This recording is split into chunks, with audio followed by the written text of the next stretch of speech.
అని అన్న బెల్ట్ తీసుకొని కొట్టడానికి వచ్చింది.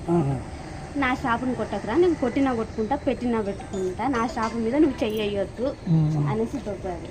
దొబ్బినా కూడా ఆగలేదు అన్న, మనోజ్ అని ఆగలేదు. దానివల్ల ప్రసాద్ దెబ్బ కొట్టిండు. అన్న సార్ ఏంటంటే కొట్టొద్దు నా షాపు, నేను భయం పెట్టుకుంటా, కొట్టకురా అన్నాడు. ఇద్దరు దానివల్ల ఇక ఆ షాపు గురించి ఏదంతా గొడవ, తండ్రి కొడుకులు నెట్టుకున్నారు. అసలు దెబ్బలు నాకు తెలిసి దెబ్బలు తగ్గలేదు, ప్రే చేసుకున్నారు. దెబ్బలు తగినంత ఇది ఏం పాత ఉన్నాయి, అది ఇది ఒకటేసారి.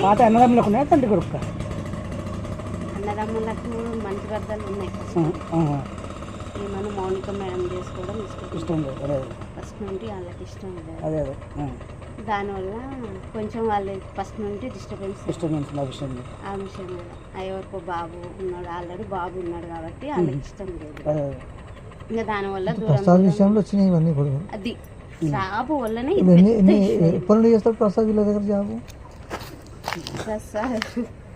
ప్రసాద్ జాబ్ వాడు 6 సంవత్సరాలు 4 సంవత్సరాలు ఇక్కడ హైదరాబాద్ కాదు పనిచేస్తారు సార్ దగ్గర. ఇప్పుడు ఇంట్లో ఎవరెవరు ఉన్నారు? మనోజ్ అన్నుండు, మౌనిక ముందు, అమ్ముండు, ముగ్గురు. సార్ లేడా? మార్నింగ్ మేడం వచ్చా, ప్రసన్న మేడం వచ్చింది కదా,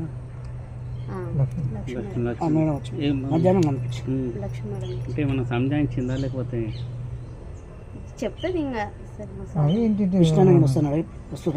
ఫోన్ చేస్తే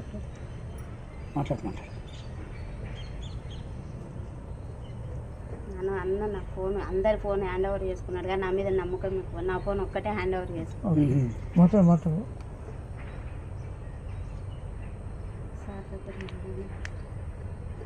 ఎన్ని గంటలకు అయింది? నైట్, శనివారం నైట్. అంతేనా? ఇక్కడ ఇంకా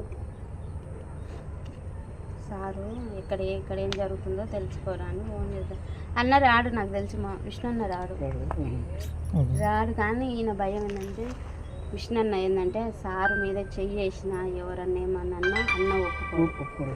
ప్రాణం తండ్రి కొడుకు, పెద్ద కొడుకు చెయ్యేసిండు.